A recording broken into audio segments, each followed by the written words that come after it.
Welcome you all to our, what I think is our sixth happy hour.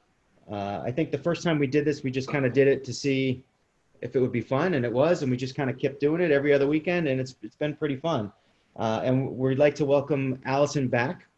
Allison Knott, our team dietitian, is back again. She was one of the very first panelists on our first happy hour. So thank you, Allison. If you don't feel like chatting and interrupting, you can always just throw something into the group chat there at the bottom, and we'll get to your question as soon as we can. We put out we put this out up on our Facebook page a few days ago, and we did get a bunch of questions kind of loaded up for Allison, and we're just going to leave this as a Q&A. And last time I think we kind of had it as we had a definitive topic, and then we kind of just rolled with the topic. We're going to kind of leave this as an open Q&A. I think, but the first thing I think we're going to do, besides introducing Allison, is Allison has sort of a new club or a new discounted membership on her page, ANEWWell.co, right, Allison?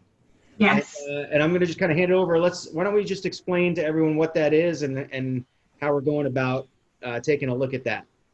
Sure. So thanks for having me. I'm excited. I don't think I've been on a Zoom actually since that very first one. For some reason, I feel like every time you guys did these, I was had something else going on. So I'm really excited to be here.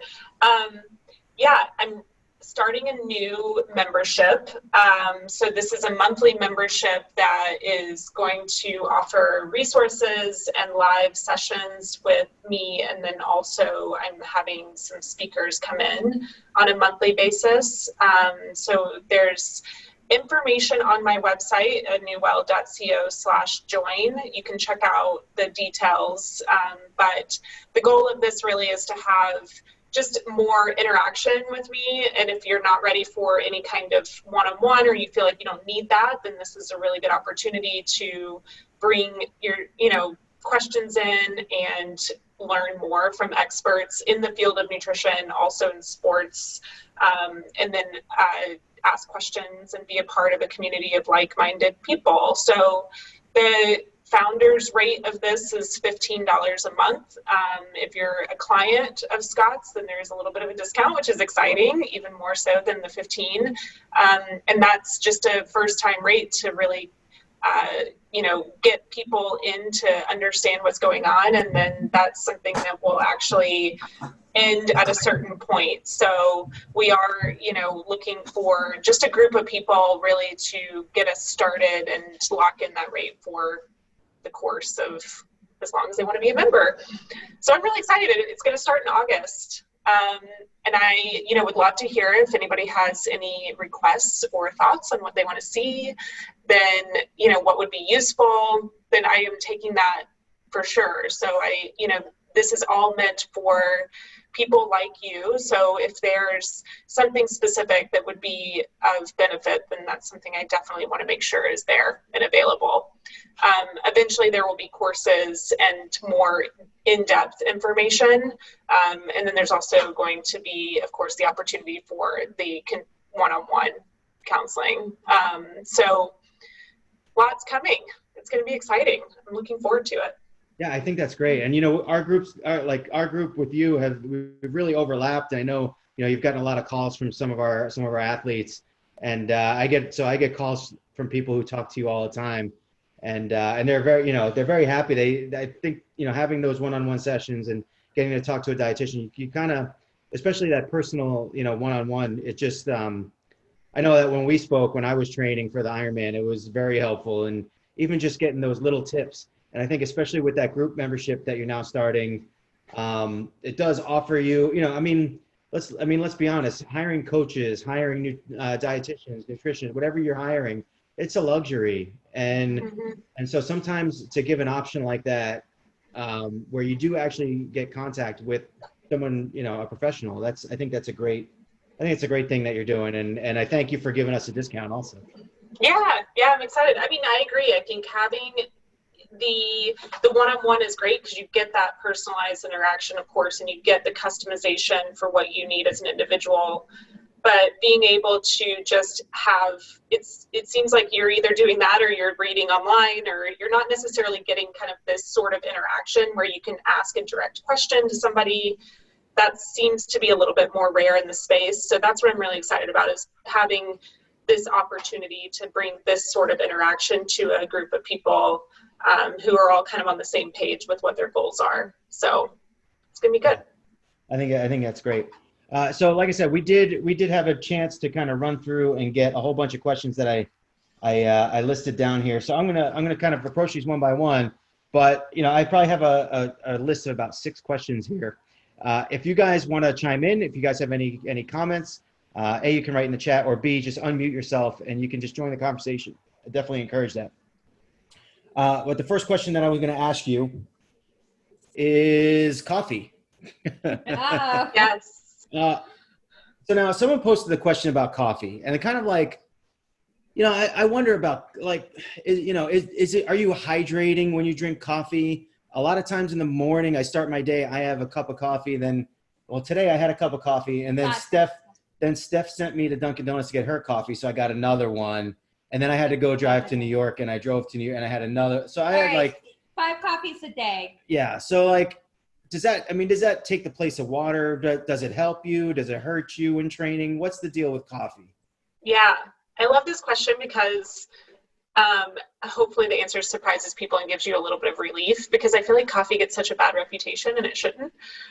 So yes, it can contribute to hydration, but there is kind of a limit at, where there's a potential for it being more like a diuretic, but you have to reach a pretty significant quantity of coffee to get to that point. So when I say cups, most people are thinking about, like a traditional 16, 20 ounce cup. That's their cup of coffee. Like when I'm talking about cups, it's going to be like an actual cup, which is 8 fluid ounces.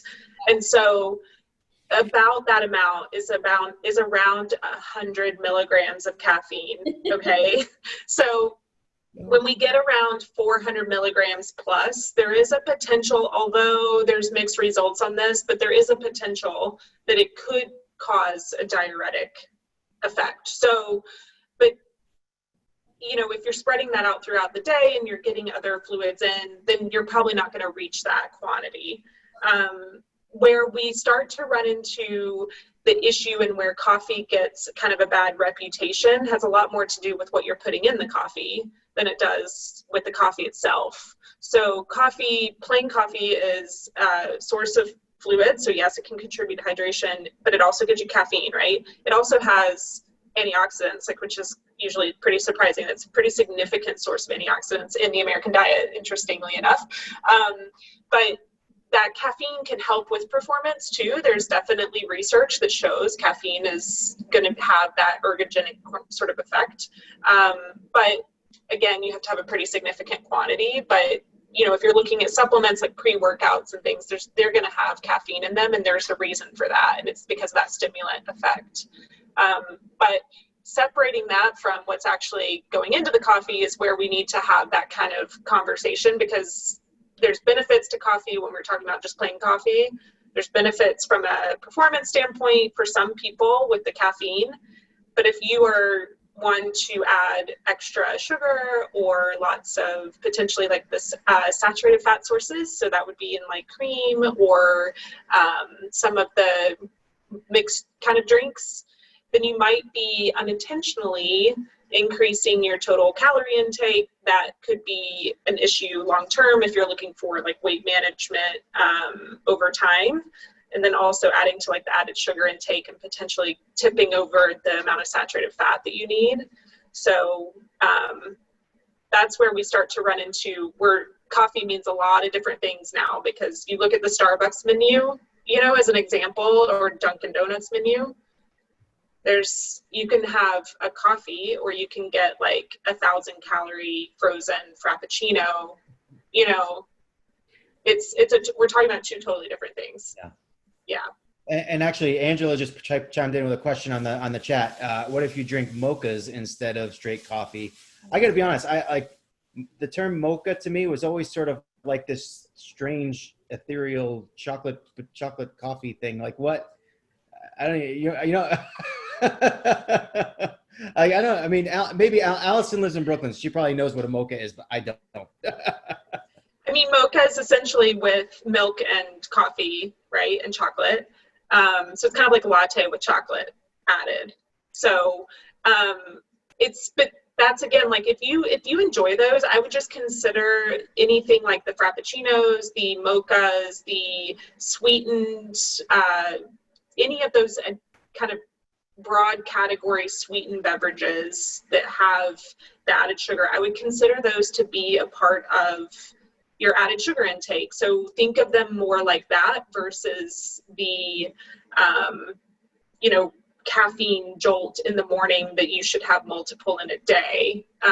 So in general, when I'm talking with anybody, like if you're drinking a lot of added sugar, we probably need to look at cutting that back because it's known that that's not going to be positive for our health long term. So that's the sugar that's added to foods that isn't there naturally. So like the most common or accepted form of this that people think of is like sodas. So Coca-Cola, Pepsi, regular sodas, it is just added sugar, right? So those coffee drinks can get very close to, if not exceed, the quantity that you would get in like a 20 fluid ounce soda. So sometimes people might balk at drinking a 20 ounce Coke in the morning, but they'll drink a Frappuccino, and that Frappuccino might have more sugar than the soda when you could be looking at potentially the same amount of caffeine. So like you have to think about that. And it's not that they don't have a place, but if you're drinking 5, 6, 7 of those a day, then we might need to say, okay, let's take a look at that and try to understand, like, does this actually fit into our diet overall for like healthier eating patterns? Plus it's expensive unless you're making them at home. But the other thing too about like lattes and that sort of thing is they also can have protein, right? So if you're putting in like a soy milk or dairy milk, if you're using coconut milk or oat milk or almond milk, then that's not going to be a significant source of protein. And the coconut milk is also going to be a significant source of saturated fat. So there's a lot of variations in these drinks, and they're not all the same, and they definitely don't deliver all the same nutrients. So it's a lot to think about and a lot to consider when you're taking a look at it. But I've actually worked with people who, were asking the same kind of question. I said, well, why don't you make your coffee like you normally do? And actually, instead of just free pouring the sugar, I want you to measure it. So measure the amount. So it's just how, like, we all kind of have this habit, right? Like we know I hold the sugar container for this amount of time, and then you set it down, right? And so do that into like a glass that's not the coffee cup, and then take that and measure out how many teaspoons is that, just to see, because you might be surprised. It could be less, it could be more, but give yourself kind of an understanding of what you're putting in so that you can then start to make modifications if you need to. There's guidelines for added sugar intake. And I am more than happy to share that if you guys are interested, but maybe that's a good test route to go if you're somebody who tends to make coffee at home and wants to, figure out what am I actually putting in, just to educate yourself and then make a decision. Yeah, no, it's a good point. I mean, some people just really pour in the sugar. It's insane. And also, I mean, you mentioned soda before too. The amount of sugar in soda is it's a lot. Yeah. One of the speakers actually that got me really interested in nutrition early on I was swimming in college, and came to talk to our swim team, and he decided to put out all of the different sources of the traditional amount of added sugar that like a teenager might eat or a college kid might eat. And then he took the teaspoons and he poured them into a glass. And like by the time he was done with the day, it was like this much added sugar in this glass. And it just made this impact on me that was so, he talked about a lot of other things, but that person, I feel like, was like the reason I ended up going into nutrition, was that experience of realizing like, wow, there's so much to think about here. But that was an eye opener for sure. Yeah. Let me ask you this. I mean, it's similar to coffee, but it made me, when you talk about the things that you put into the coffee, it made me wonder personally. So one of the things that we've been buying at Costco is those, this has nothing to do with coffee, but the Polly-O string cheese, which you wouldn't put in coffee. but it's dairy. But it's dairy.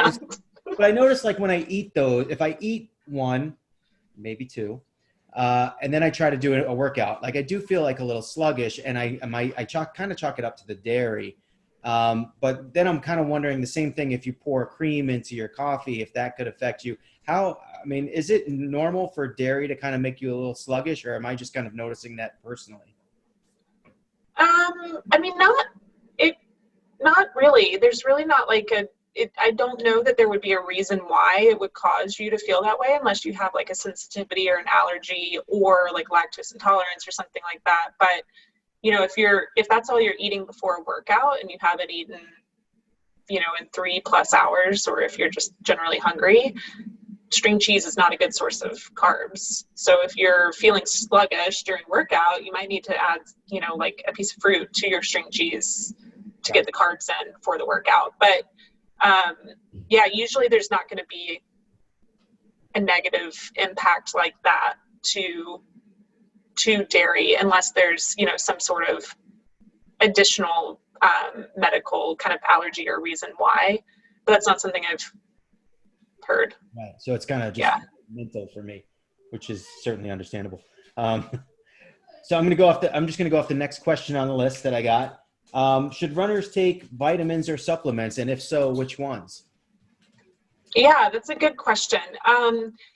In general, especially for, people who are extremely active and doing endurance sports, but aren't necessarily pro athletes, right? We have the same requirements as what the average population needs. So there really isn't a specific supplement that would be a blanket supplement recommendation for anybody doing endurance sports. I think that, where you start to have variation with that is if you're modifying your diet to eliminate food groups. So if you're a vegan or if you're vegetarian or if you're cutting out significant sources of nutrients. So even like if you are eliminating dairy as an example, which is a really good source of calcium, that might be an issue to look at in the other areas of your diet to figure out how are you going to add that in so that you're getting enough. But for the most part, we have the same recommendations and needs as, the average person. So like some people might take a multivitamin and it's like one of those very unpopular answers here where it's like, actually, no, there's like no real magic bullet that, all runners need. Or all endurance athletes need. But definitely consider it if you are eliminating food groups or if you're restricting in any way, then that can be something to consider. But then, that's kind of like a general diet recommendation. If you think about like the nutrients that you would need and the replacement of those when we're talking about like electrolyte replacement and making sure that you're getting adequate carbohydrate intake and protein, all of that, like around the workout or during endurance exercise, then that's kind of a different conversation. Because obviously with electrolyte replacement, that's going to be really key for sweating in excess quantities and fluid loss. So, yeah, you kind of actually just planned my next question here, which was, do you have any recommendations for meals before and after a long run? Obviously, we're coming up on a weekend here. Angela tomorrow, Debbie Sunday. You guys got some running to do, but what would your recommendations be for before and or after a long run? Yeah, so before, it depends on how much time you have. As you get closer to the workout, you're going to want to reduce the quantity of food because you have less time to digest, and it's, just going to be better for you in general to not have a large quantity of food on your stomach. But getting a mix of carbohydrate and protein prior to, majority of that being carb. If you're in that hour time frame before, even as little as like 30 grams of carb can be beneficial. So that's like eating a banana, has about 30 grams of carb. If you can tolerate more than that, then it is beneficial for you to get a larger amount of carbohydrate, typically around that 1 to 2 gram per kilogram amount, which, Scott, I know you and I talked about this, and it's a large quantity of food.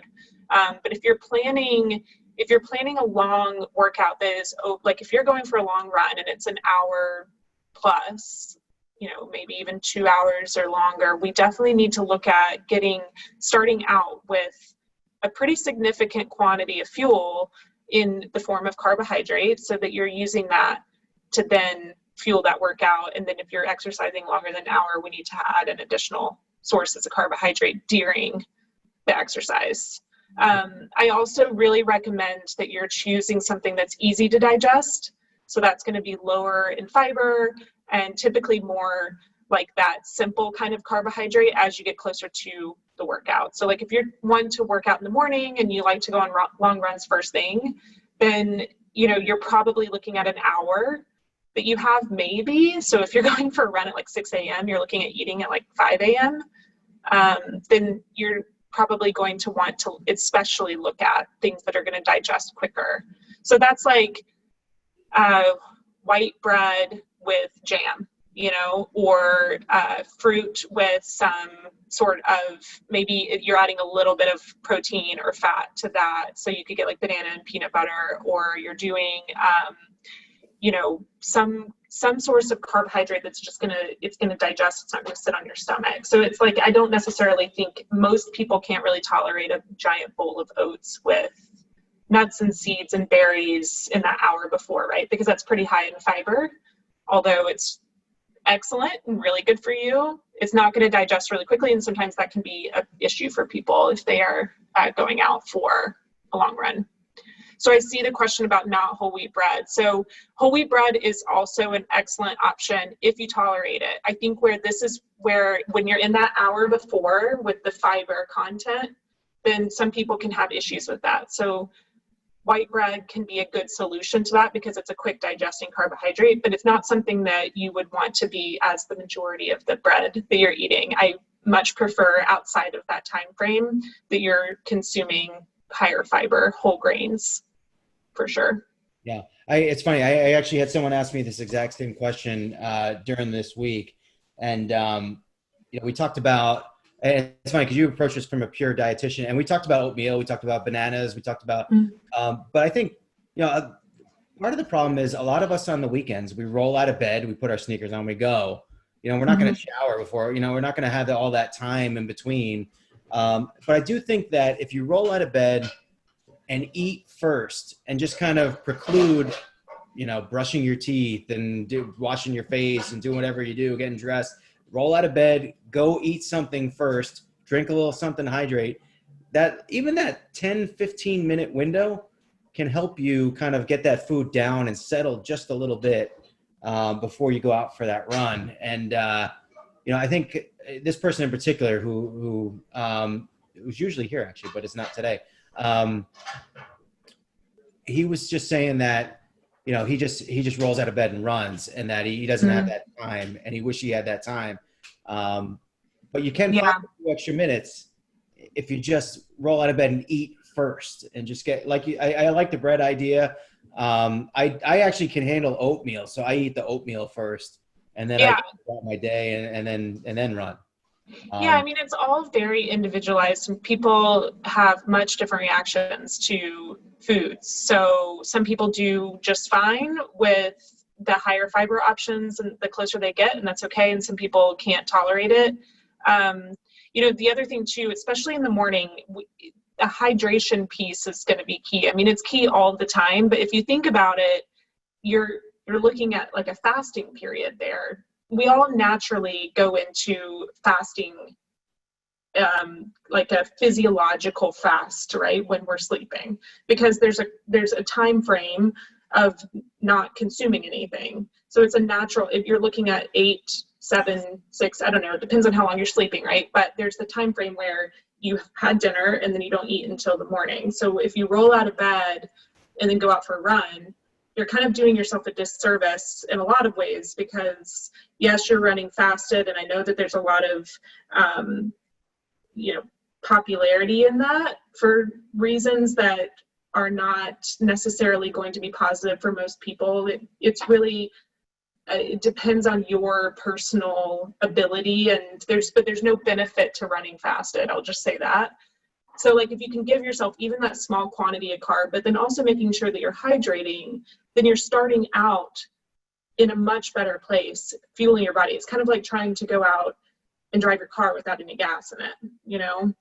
So we do want to make sure that you're doing that. And for people who can't tolerate food, then maybe you're drinking something that has carbohydrate and helps to hydrate. So you're kind of doing the two things at once. So that can be beneficial too. But like coffee, as an example, is actually really great in the morning for people who can tolerate. I mean, it can act as a stimulant for the GI tract. So some people, you know, might have an issue with that. If you drink coffee and then you go for a run and you have GI upset and you need to use the bathroom because you have had coffee, then that's a really common reaction too. But that coffee itself in the morning can give you the caffeine. It can offer hydration. You pair that with carbohydrate, then that's actually a good, you know, that's a really great pre-workout that's just of whole food and isn't, you know, it doesn't require a supplement, gives you the nutrients that you need to get out there and do that long run. So, yeah. And I saw Debbie asking if there's any other sort of recommendations on what you might eat in the morning before a run. I think we did name a few other ones. I guess for me, and I didn't say all this, for me, when I get up in the morning, I don't need to be running. The only time of the day when I am full and the thought of food disgusts me is when I wake up in the morning. So if I'm going out for a run, a lot of times I don't eat anything, but I'm trying to force myself to eat something, just trying to find something that sounds good. And like, I've thought about the oatmeal thing. I'm like, there's no way I could handle that in the morning when I wake up and then go out for a run. I can't. I think this morning I forced myself to eat half a banana and then I had to go. I'm like, that's enough. But it makes me nauseous to eat food that early in the morning. I can't, usually I won't eat breakfast or any type of food in the morning until 9 or 10 o'clock in the morning. I just can't eat when I get up. But I also know if you've got a 2-hour run ahead of you, that's not going to work to run on an empty stomach. So I'm just trying to think, what else when I wake up in the morning could I possibly consume without feeling sick? I mean, you could even do liquids. So like juice is an option. So we're really looking just for a quick source of carbohydrate. Like that's definitely something that meets that need. Is you could drink, you know, if you can stomach it. It depends. Any kind of juice though, really. But you could experiment. It could be orange juice. It could be apple juice. It could be, you know, you could even cut it half and half with water, but getting closer to that 30 gram of carb amount in that hour before would be good for you to start out if you're planning on that long run. I mean, if you're doing an hour or less, you know, most people could probably be just fine without having to put any kind of additional nutrients in. It's just, but for the majority of people, there is going to be a benefit to especially breaking that fast with a carbohydrate source prior to running or exercising of any type in the morning. And it comes back to perceived effort and the amount of time that you're actually able to run, the endurance factor and the intensity too. So, but I would try like a liquid. So can you drink water in the morning or do you? No, I'll drink water in the morning. My stomach can't handle orange juice or anything that's kind of acidic, so I have to stay away from that. Yeah. I was just trying to think of other choices that might. Maybe apple juice or. A little bit better for me before I take off, because I just, you know, I'm kind of forcing myself to eat things that don't make me feel great, and then I go out and run, so.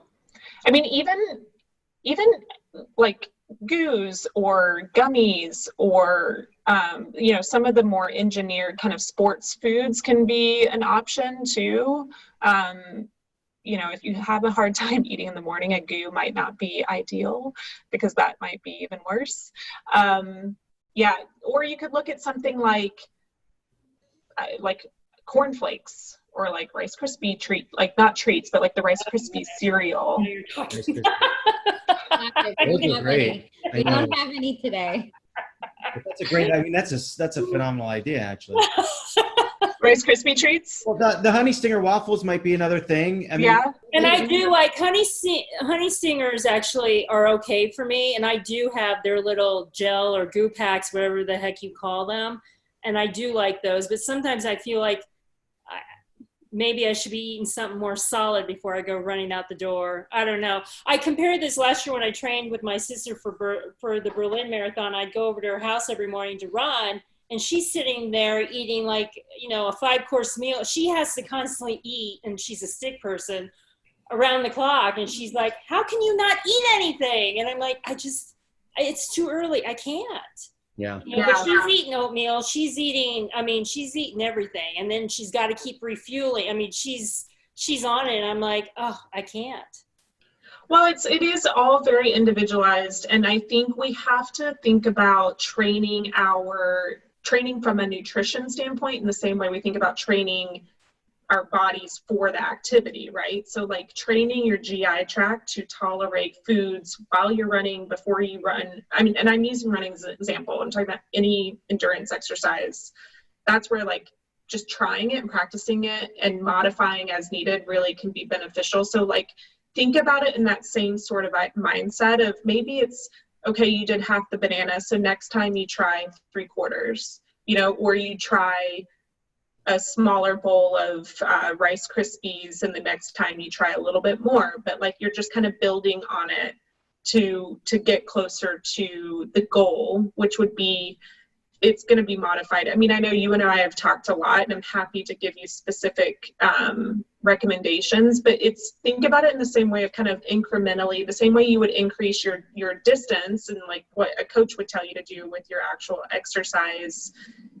You're not going to go from not eating to suddenly being able to tolerate a ton of food, you know, and not even that you would need to prior to a long run, but having that sort of incremental process to get to a point where you are coming up with something that works and you do that consistently. I mean, I know personally there's certain things that I eat, and if I change that before exercise, it's not a good situation. Like I remember making like lentil meatballs or something, and then went out for a run after I had lentil meatballs, and it had been like 4 hours, and I was like, this is the worst thing, and it had been 4 hours, and I was like, I don't know what is going on right now, but I feel terrible. Yeah, so I think you just have to make modifications that work for you, you know? I think experimenting with different things at different times, and just kind of going through it. But I get a lot of calories from sports drinks too. You mentioned apple juice, but I mean, just Gatorade even is a source of calories. So we figured we just discovered a new feature that I didn't know existed, thanks to Luigi, the hand raise. Nice. Luigi, what do you got? No, I had a quick question. I don't know if this question already, are you going to ask this question later? But it's after like a long run or like an hour and a half workout. I've been typically drinking a protein shake afterwards, and that's it. But I don't know if that is the correct thing to do, or if there's something even better. Yeah. So I know, Scott, when you asked this question, it was like before and after, and I think I got really stuck on the before. So sorry. Yeah. So after, that's good. This is good. You're bringing me back to the original question, which is great. Yeah. So definitely good to get protein in after, where sometimes there can be a little bit of a confusion is that we focus so much on the protein that we're only getting protein. So we have to get in some carbohydrate. And the reason for that is that you want the protein that you're eating to be used for rebuilding and repairing muscle. You don't want that protein to be oxidized and used for energy processes other than that. So one way to think about this is a lot of the kind of recommendation is like a 3-to-1 ratio. So that means if you're getting, 20 grams of protein after, that you're getting about 60 grams of carb in addition to that. So instead of just doing the protein by itself mixed with water, make like a smoothie and add in a source of carbohydrate there too. And then, it's also important to know that you don't necessarily have to get a protein shake. And then also if you're planning to eat within like a 2-hour time frame after. So sometimes I think we can not over fuel, but in a way kind of force ourselves to do something that maybe isn't necessary if you're planning to eat a balanced meal within like that 2-hour window. So just keep that in mind too. But Okay. there's a lot of different ways to refuel, and there's nothing unique about a protein shake other than the fact that it's convenient. It's a good source of protein, but there's other things that can be convenient and a good source of protein too. It doesn't have to be a protein shake if that's not your thing. Okay. If you're Yeah. going for a long run and then you want to have brunch with your friends right after, you don't have to have a protein shake. If you can. Exactly. But make sure you hydrate and skip out, at least at first, on some of the beverages that go along with brunch that might contribute to dehydration after. I remember when I was an actual runner and I used to run, after long runs, I used to love chocolate milk. Yeah. Now, is that a good drink to have after a long run? Yeah, I mean, it is. You definitely, I mean, milk itself, you would need to get closer to that like 20 gram amount, 20, 25-ish gram amount. You're going to need to drink quite a bit of it. But the fact that it has the additional carbohydrates added with the chocolate and the sugar makes it actually a pretty good ratio and great option. So yeah, that's great.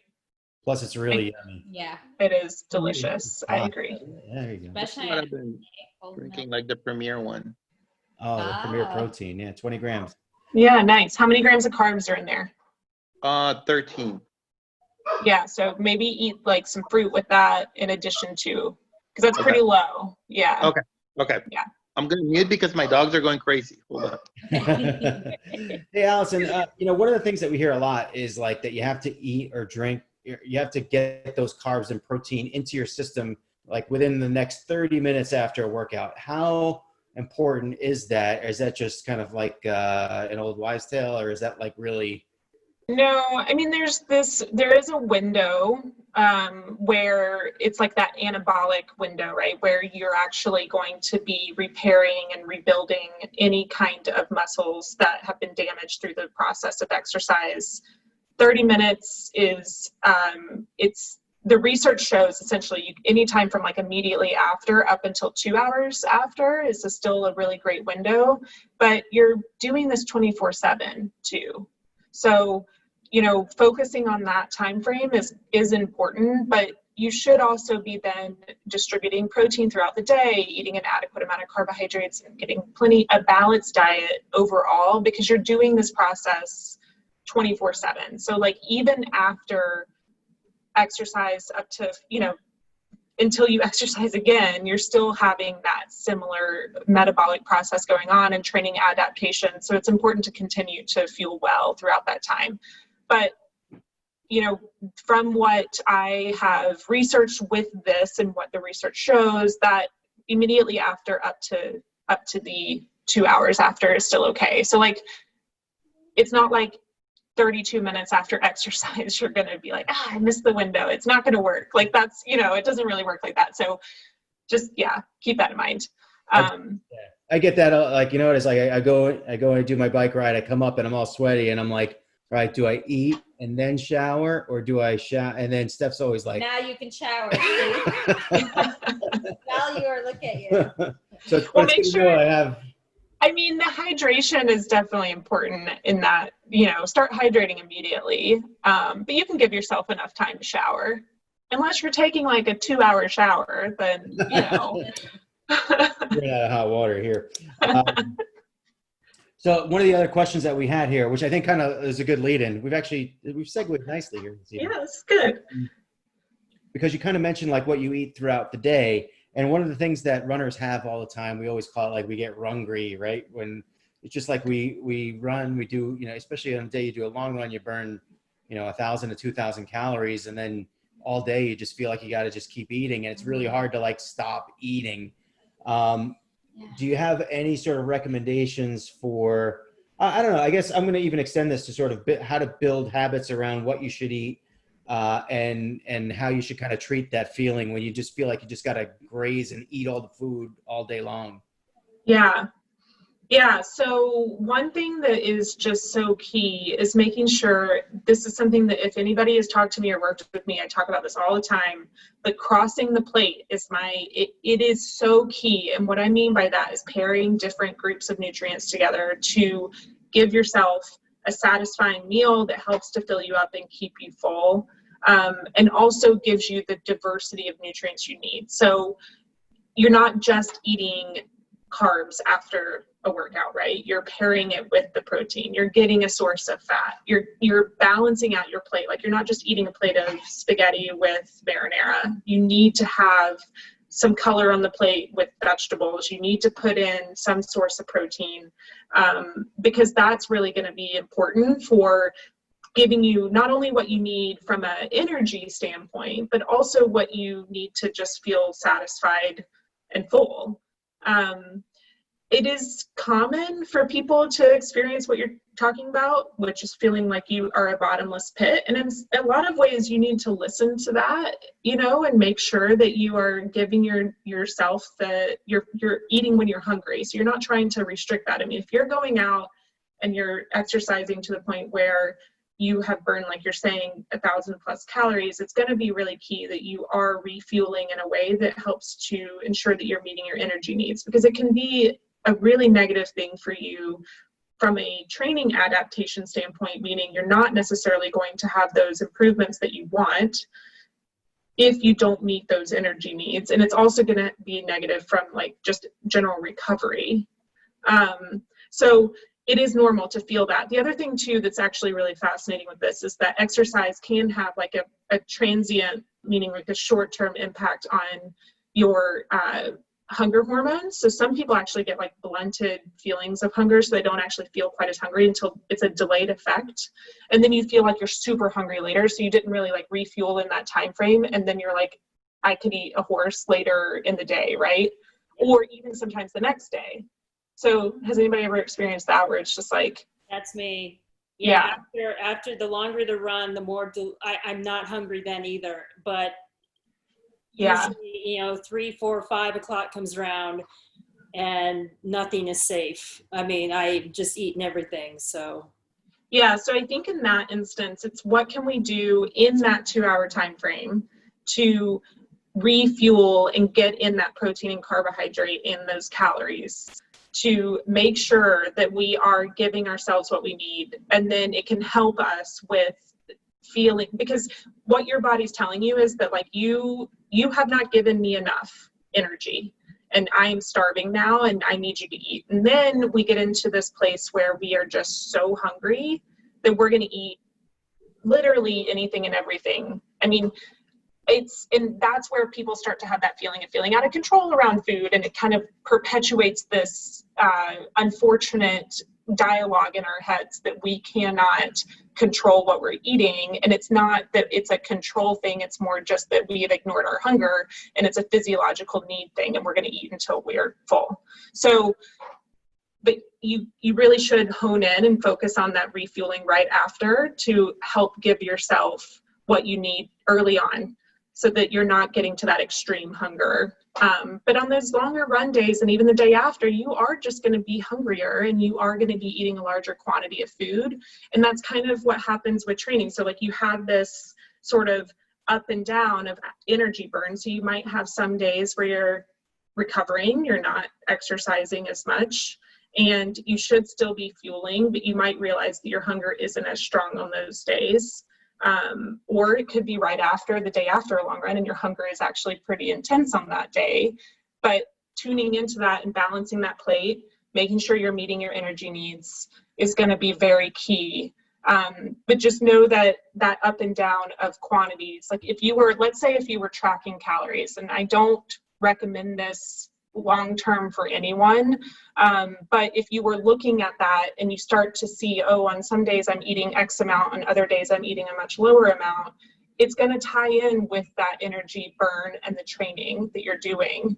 And that fluctuation is really normal. So that's a really long-winded answer to that question, but I think, the key message is that you are balancing what you're eating. So you're making sure to cross the plate. You're getting a balance of the nutrients and diversity of nutrients on your plate to increase satisfaction, help fill you up and keep you full. And that you're listening to your hunger and that you're timing the nutrient intake closer to the exercise so that you're refueling properly to prevent that extreme hunger, hours and hours after. This is good stuff to know because you can prepare your house, your kitchen. Right? I was just going to say, we go through different phases here. And especially so my daughter, Sam, she's like 11 years old. She goes to camp. So she needs snacks for camp all the time. So we buy these giant boxes of snacks because, we think, oh, well, all right, she needs a snack a day. So we'll buy 1,000 of them.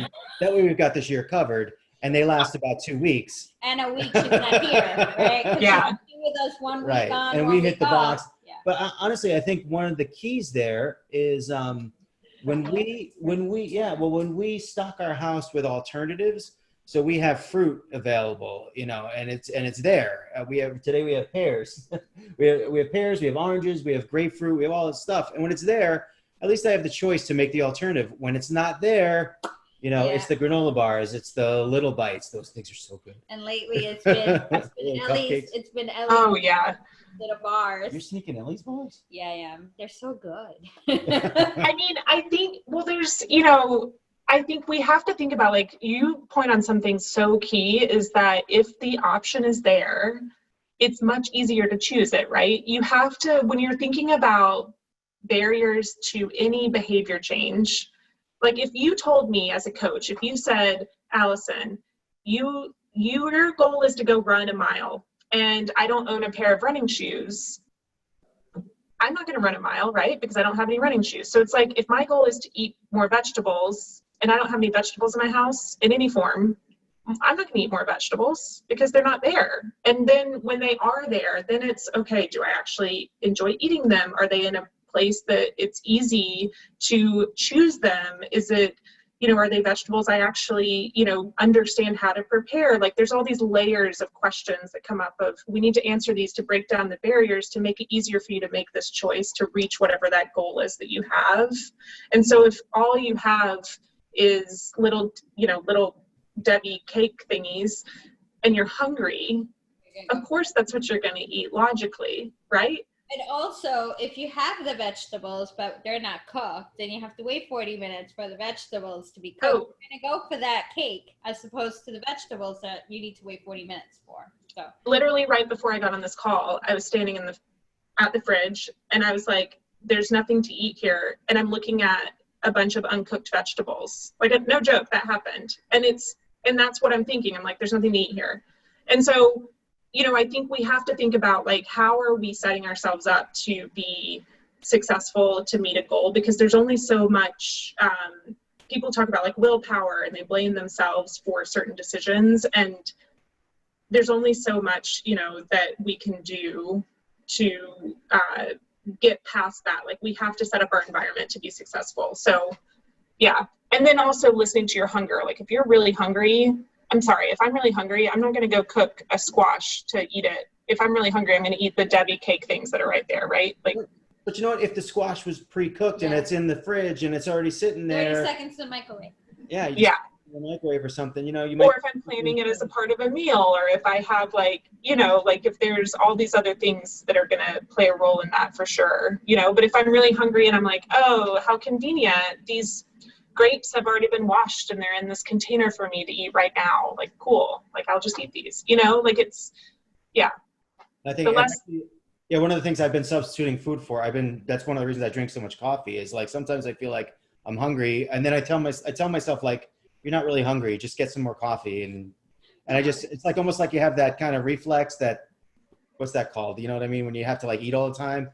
And I feel I just need to have something in my hand, Get bored. Kind of or maybe you are hungry.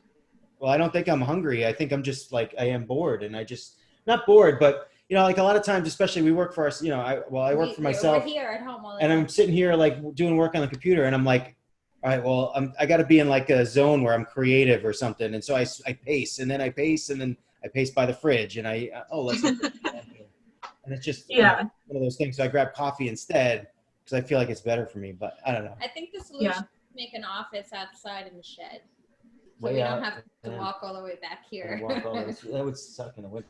Yeah. Snow.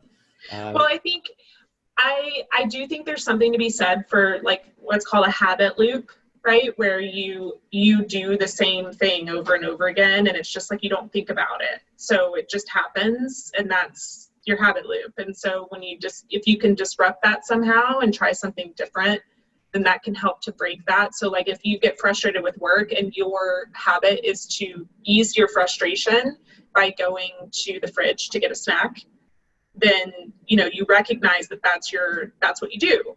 So you think, okay, well, the reason I'm going to the fridge is because I'm frustrated with work. So what is the alternative here? Like if I'm frustrated, yes, I can eat something, but is that really going to help my frustration? Probably not. Like we could match a different behavior to that, right? So I think that's something to What's it say? We're gonna habit loop. to the fridge so that we don't. Yeah. We get there, we know what we're doing. Yeah, I mean, it's I would just back it up and say, what's the reason why I'm doing this? And if it's that if you say, am I hungry? And if the answer is you're hungry, then you should eat. If the answer is I'm not hungry, so why am I standing here looking in the fridge? Is it because I'm bored or frustrated or stressed or mad or whatever, distracting myself? Then it's like, okay, is there another alternative? And it could be, the answer might be, I'm going to eat and I'm going to do something else, So I think it's just that being mindful of the reason is really key. That's good. So I have one more question here for you, which is good because we're kind of like approaching about an hour. This was one of the other questions that was on the page, a little bit off topic from what we've been talking about, but this person was saying that she had GI issues, especially running before running. What effects would going vegetarian have on the body? Like, so I don't know whether it be, I guess take it from two levels. Number one, going vegetarian sort of like in short bursts, I guess before runs and stuff like that, and going vegetarian sort of overall. Yeah. That's a good question.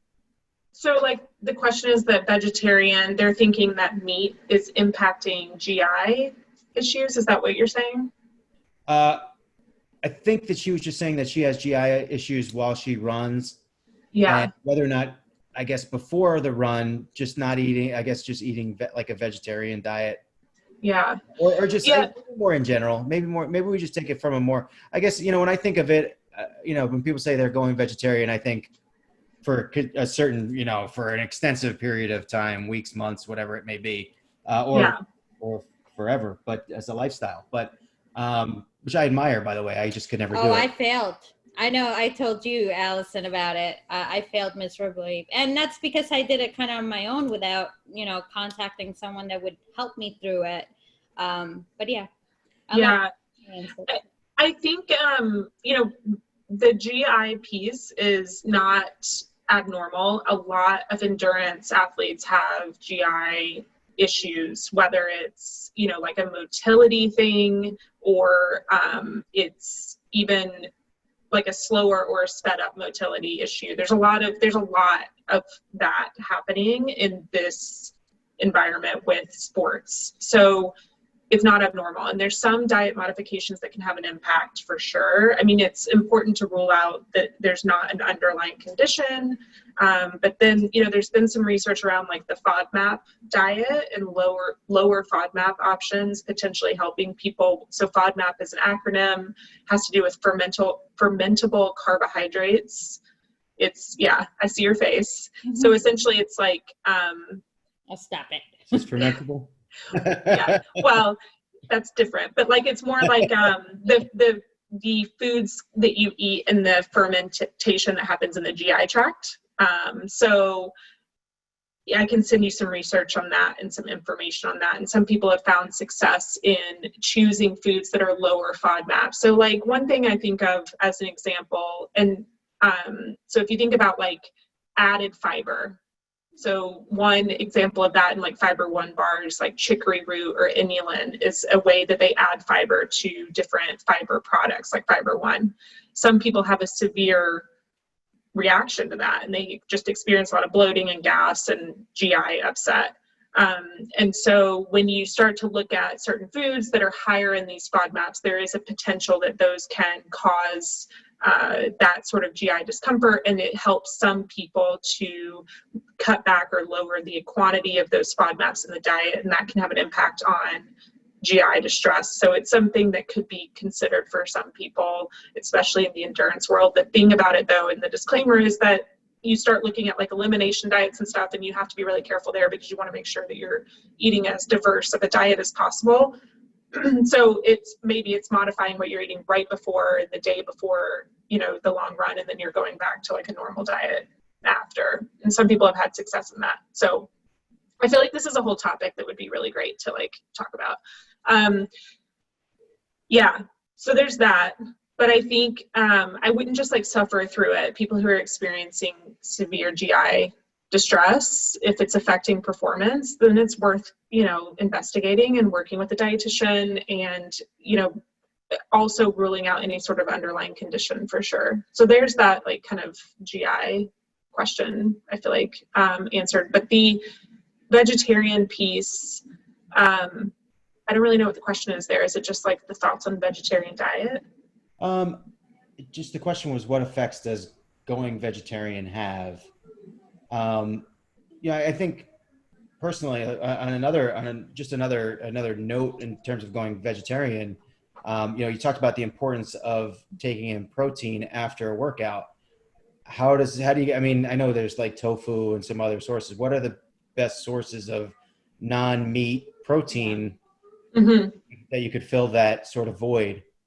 Yeah, so it gets more complicated with like vegan, obviously, because you're not eating eggs or dairy with vegan, but dairy is an excellent source of protein. The quantity that you consume needs to be shifted, though, when it comes to vegetarian sources like in plants, just because the digestibility and usability of the amino acids is going to be different than it would be for meat itself. But it's not impossible. There's a lot of vegetarian and vegan athletes that are, you know, doing very well. So you can definitely go that route and not have an issue. I think when you start thinking about vegetarian diets, it is really key to know where you're getting different sources of things like B12. If you're eating dairy, it's not as much of an issue, but like B12 can be an issue for vegans, making sure that you're getting plenty of iron and calcium and that you have enough protein in the diet. All of those things are key for vegetarian diets. So a lot of times, like one thing that I usually bring up is, so the almond milk I mentioned earlier, if you're taking dairy milk and you swap it out for almond milk, and you use almond milk as a source of your protein, that's not going to work because almond milk has much less protein. It's like 1 gram of protein or less per cup versus like 12 in the dairy, right? So you're cutting out a significant source of protein there.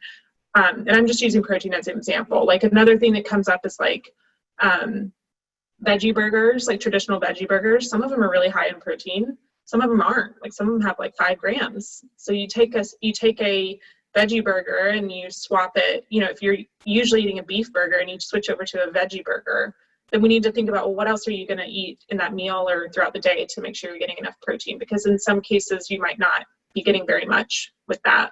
So there are some considerations like that. Like jackfruit is another one, you know, that comes up where like jackfruit's used a lot as like a pulled chicken substitute or a pulled meat pork substitute.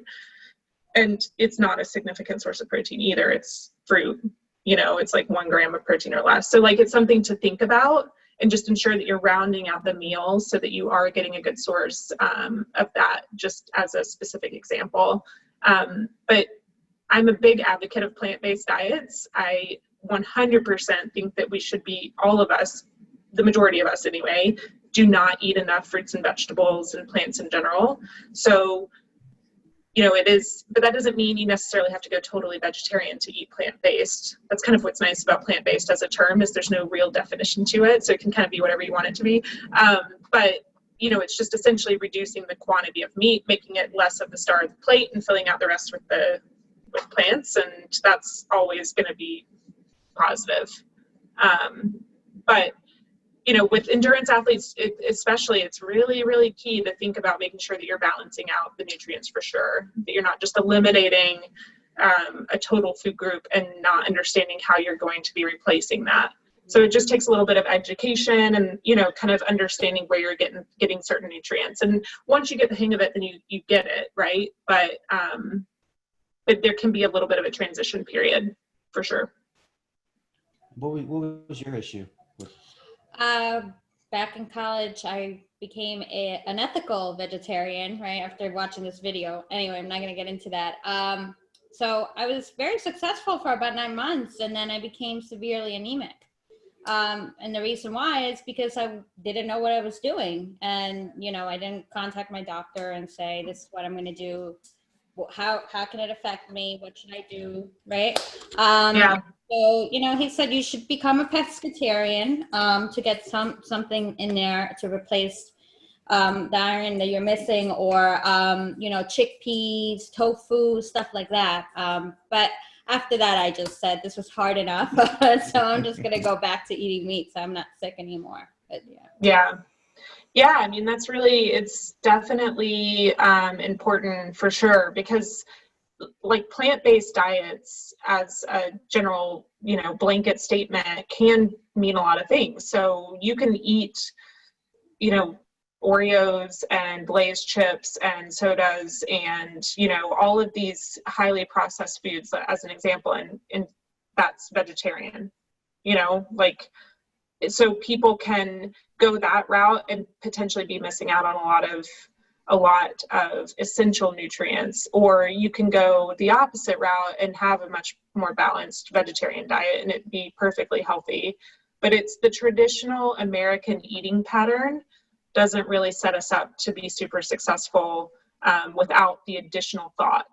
You know, I think we have to make sure that we're, like, if you go to like a fast food restaurant, the vegetarian or vegan options are kind of limited in some cases. So like that traditional sort of eating pattern can present challenges. It doesn't make it impossible, but it is important to kind of understand, well, where am I going to be getting these foods and how does this look in my traditional diet? Or am I going to have to totally shift everything that I usually do that presents all these additional barriers? You know, not that it's impossible, but just consider it for sure. Angela, I see your comment up there, but I feel like that might have been from before. Maybe I missed it. Stress relief from work, chocolate. That just that's us at all. Yeah. Well, hold on a second. Let me unmute you real quick, if I can. Where'd she go? Okay, there you are, Angela. Was just a comment, or was there a question behind it? That was a comment. My stress relief from work when things get bad, because I'm a property paralegal and summer is insanely busy. Wow, I didn't know you were a paralegal. We should talk. And my stress relief when it gets bad and when I have multiple closes in one day, I want chocolate. And right now I'm wanting it for the 29th to the 31st. Or actually, yeah, the whole week of the 27th on, easily over half my closings for this month are the last week of July. Wow. Oh, wow. Have it, Luke. Yeah.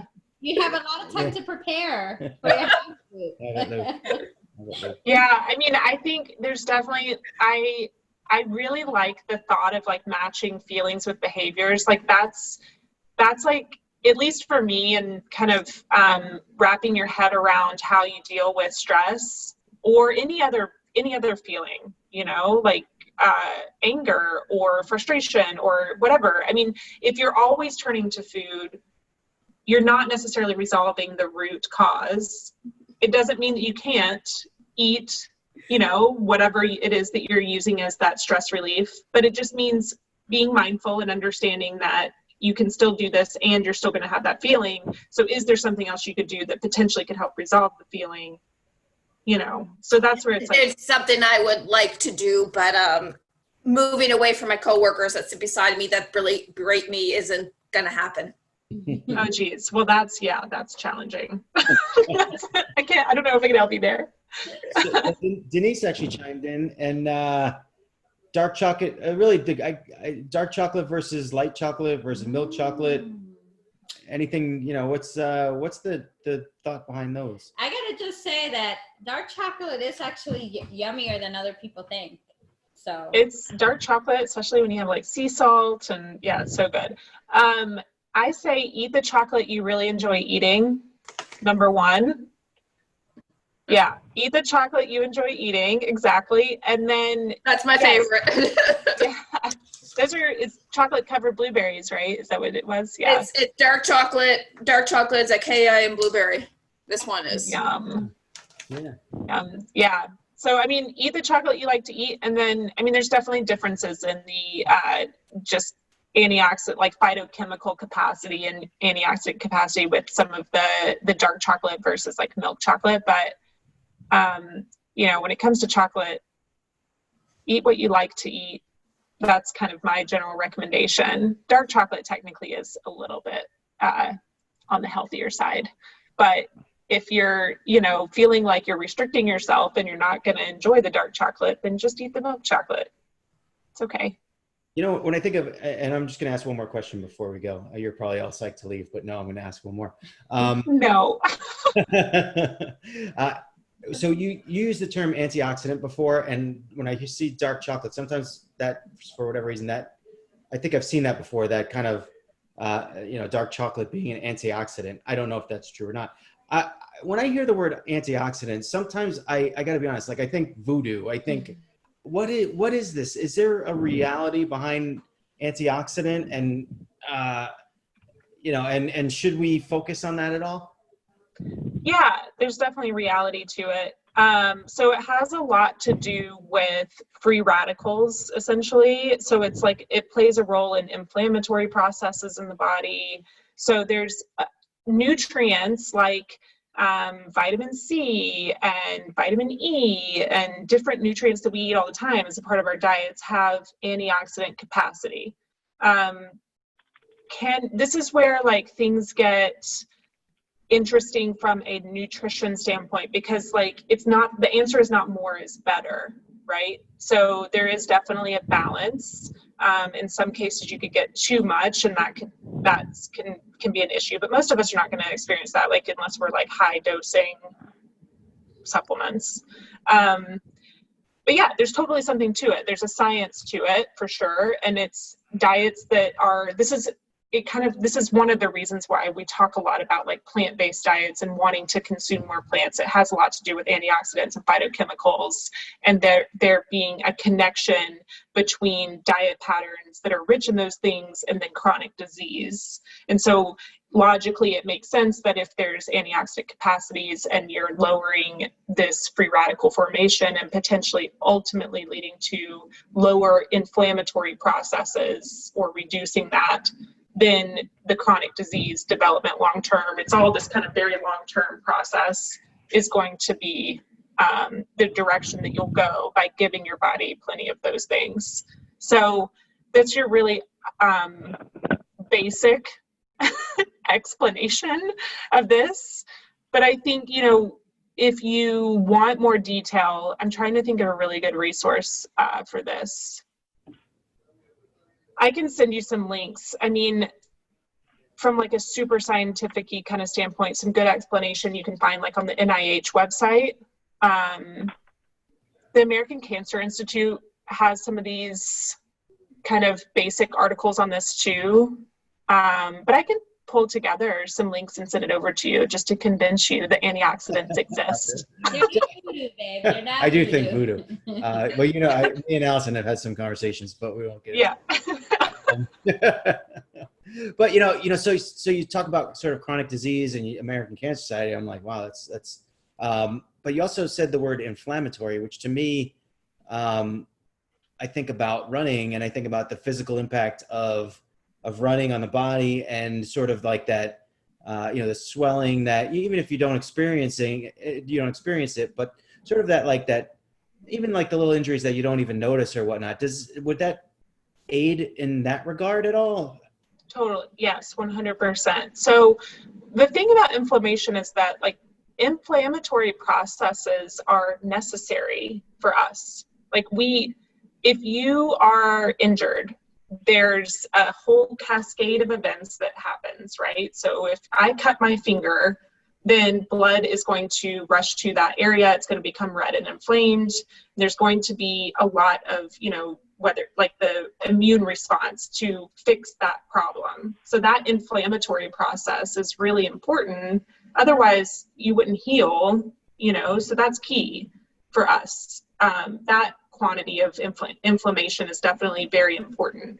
And you're going to get a similar sort of level of that with an adaptation for training. Like if you're going out and you're doing endurance exercise, or you're lifting weights or whatever it might be, you're going to have some inflammatory process to help fix the damage that you did, right? Assuming you're not injuring yourself. But that's kind of this part of this training adaptation process, and like physiological changes to our muscles and tendons and, our lungs and heart and all of these things that happen as we get into a better shape. So all of that is important. Where you run into issues is when it's chronic inflammation and it's over time. And that's where there's that challenge. So diet plays a key role in helping with the prevention of that when you're eating, or the acceleration of that, depending on the type of diet you're eating, right?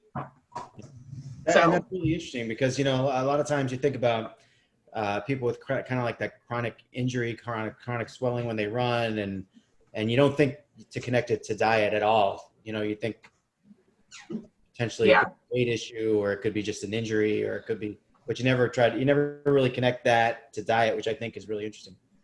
Yeah, well, it's not going to be the only answer. I can't, if somebody injures themselves running, I can't say, hey, go eat some more vegetables and you're going to be fine. That's, there's definitely a limit to it. But it does play a role in helping to prevent, good nutrition in general, and it's a part of recovery, and then it's a part of preventing injury in the long run, for sure. Yeah. All right. Well, I'll open it up kind of to the audience. If you guys got anything left to ask, ask away. Anyone else have anything else for Allison? Might be a big question. Okay. I like big questions. How do you buy healthy food when you have a tight budget and can't afford to be buying them, and you don't drive, so you can't go around to the farmer's market, which is a 45-minute ride away from me. So I'm limited to the two major grocery stores. What are your major grocery stores? Well, I'm in Canada, so Sobeys and Superstore. Okay, so those I'm not as familiar with, but I'm assuming they're similar to like supermarkets in the US. Yeah. Okay. That's a really awesome question and super, super important. So the first thing is that I think we all have to forget this whole idea of fresh fruits and vegetables being the only way to eat healthy. Like that's just it's a myth. It's not true. Canned and frozen are both excellent options and much less expensive in some cases. So definitely do not feel like you have to just get the fresh options. The other thing too, when we think about budget and, when I think about fresh fruits and vegetables, they go bad quickly in some cases, right? So that's also money down the drain.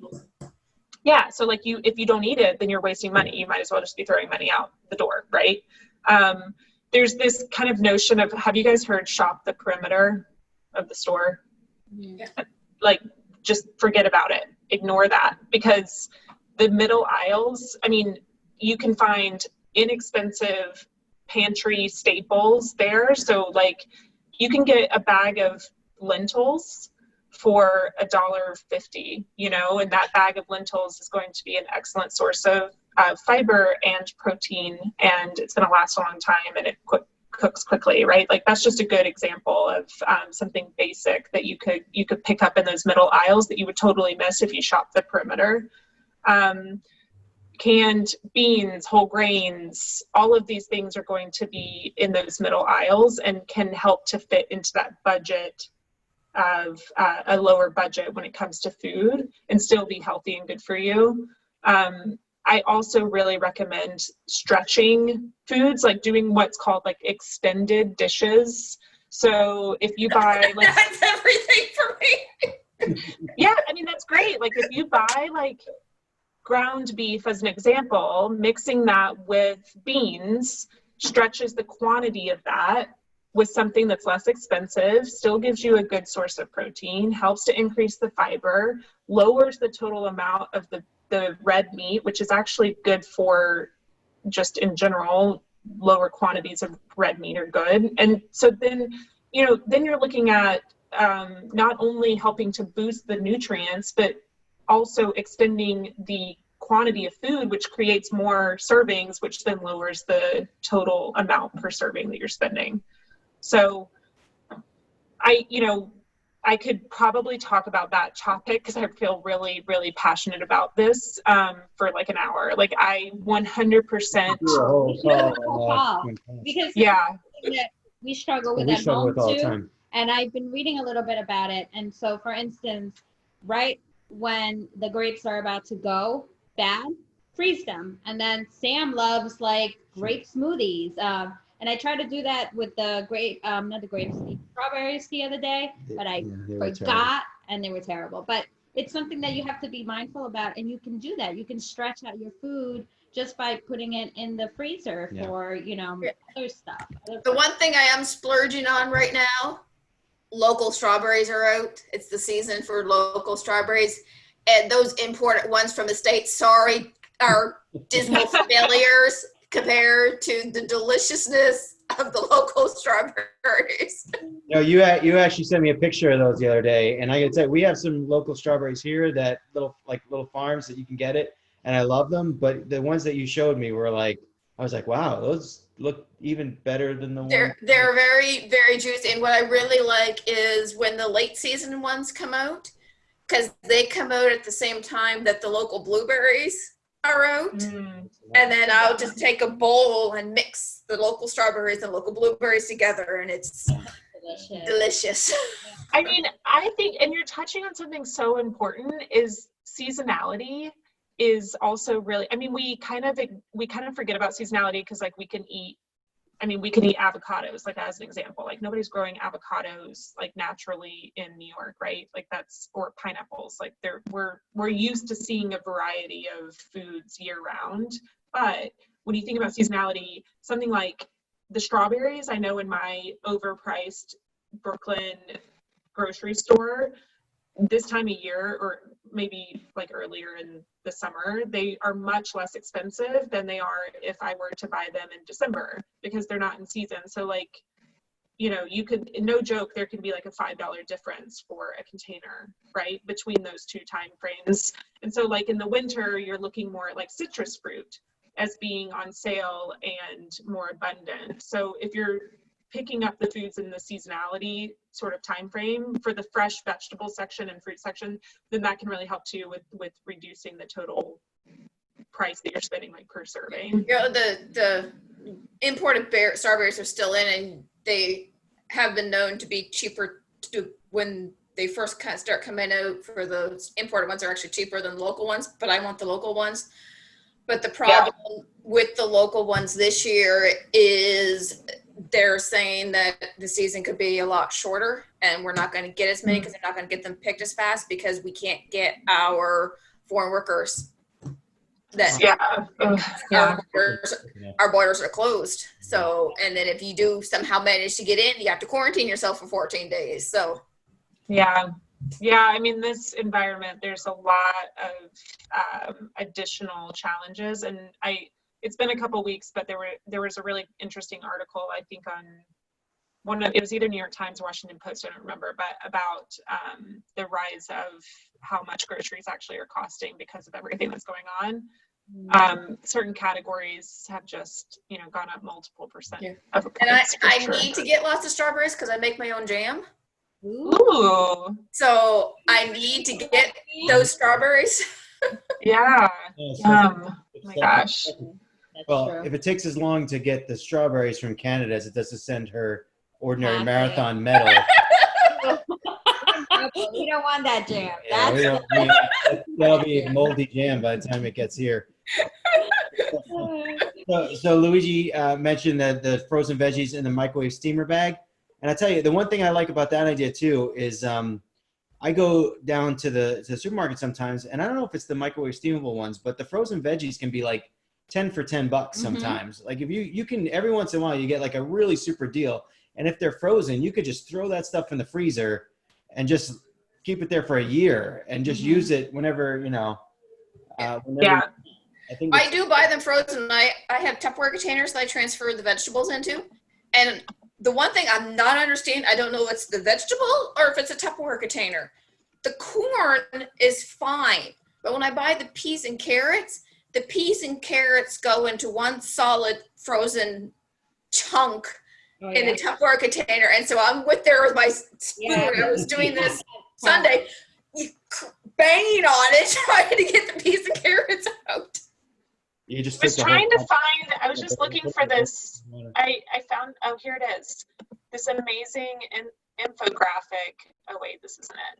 I need to find it and send it to you guys. But it talks about how to freeze like some vegetables and fruits, that what you should do to them before you freeze them too. So that way you can actually take, like some, they're better if you blanch them and then you freeze them versus others that you should just freeze right away from fresh. And like it talks about the time.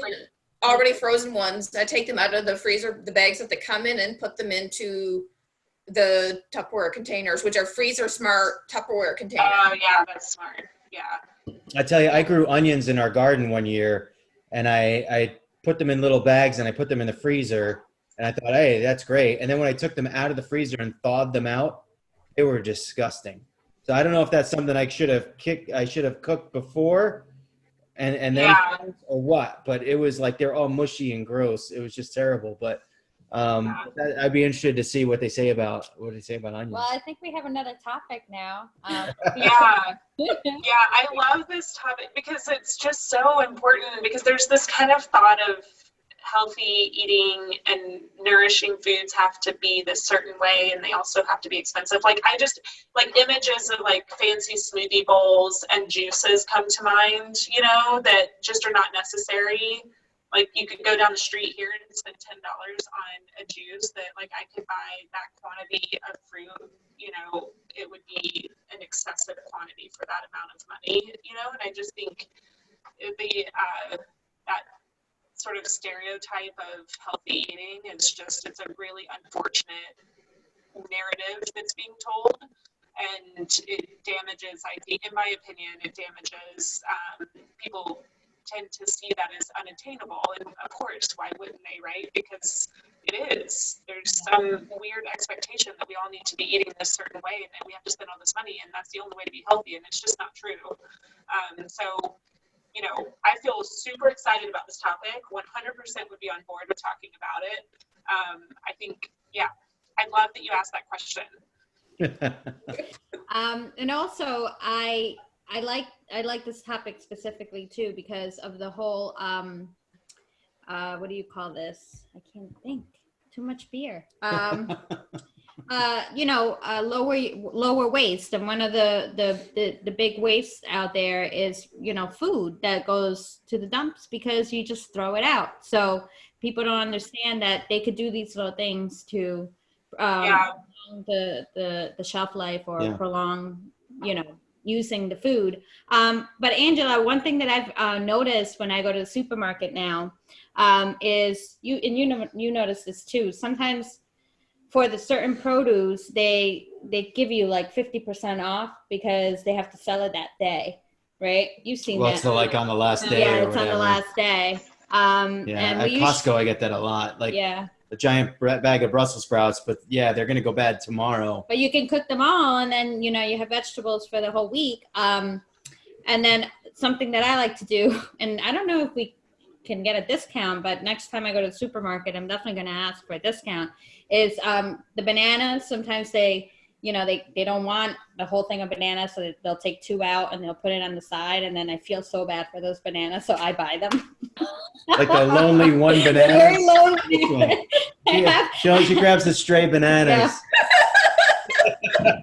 Those poor bananas have emotions. That's hilarious. Oh my I buy the bananas, but most of them are usually like, they're ready to. They have a lot of brown spots, so I should go up to the cashier and say, "Hey, Give me a discount for these. For the two major grocery stores, the Superstore actually does the better job at the it's about to expire. It's really reduced than Sobeys does. And Superstore is technically better priced with things of the two. I've been trying to go there more. It's stupid. They're straight across the street from each other, but the Sobeys is closer, so I always go to it. But Superstore is literally straight across the street. Well, you got to do what you got to do. And then one more thing. I'm so sorry to say this. I know that you mentioned the whole avocado and eating in season. So about 2 or 3 months ago, I watched this documentary on Netflix called Rotten. I think it was called Rotten. I can post it, but it was all about how the avocado is actually really, really bad for certain countries. Like there's wars going on in like Mexico, right? Where they actually grow the avocado and there are like gangs that come in and they kidnap the farmers because they want control of like the avocado trade. It's Didn't they stop crazy. the irrigation? Like they stopped the irrigation. Yeah, in that certain was parts that was in couldn't- South America. They crazy. wanted to the farmers that weren't doing avocado farming, their water source were cut out, and so all these farmers were they didn't have water for their crops to feed their family, all because they wanted to grow the avocado so they can sell it. It's crazy. Anyway, right. It's really, I mean, there's definitely like a lot of story behind our food that I think we don't know about, and like farm workers and Fish markets are farm conditions, and it's there's definitely a lot of layers to the food system. Yeah. It's crazy, and sometimes you want to support the right thing, just to support the right thing. But no, 100%. I mean, I think just in general, the agriculture topic it's not an area that I'm an expert in by any means, but there's, there are so many different resources available for that. And that documentary actually sounds good. I need to watch that. Yeah. Okay. all right, so I think we should wrap it up for tonight, unless anyone else has anything else. No, I'm past my bedtime. I got a bike seat gel thingy. Ooh, fancy. My mom bought it. I'd like to say thank you, and we'll have to do this again. Hey, Denise. Yes. Denise, most of those questions were from you, so I hope we got to all your answers. It was excellent. Thank you. All right. Thank you for asking so many questions. I appreciate it. Feel free to ask away. I'm always available. So, Allison, we'll try to get you back another time. And I do like the idea of sort of having a specific topic to discuss. So maybe we'll do that next time. We'll have sort of like a specific zone that we try to go after and focus on. I do like that idea. And again, Allison is so kind to, she has the membership now option that you can check on our website. It's anewwell.co. And you can go in there and check out all the details. And again, she gives us a nice little discount of, her membership is $15 a month, but if you're if you're in the group, you get it gets knocked down to $10 a month, and then also you get $50 off if you want a one-on-one session or one-on-one monthly plan. I believe that was it, right? Monthly session. But Allison, I thank you so much for being a part of the group and for helping us out. I learned a lot tonight. I always learn a lot whenever I speak to you, so I thank you for that. Did I miss anything? Thank you for having me. No, I don't think so. The membership starts in August. It's not ready yet, but get on the list. There's a wait list, so definitely add your name.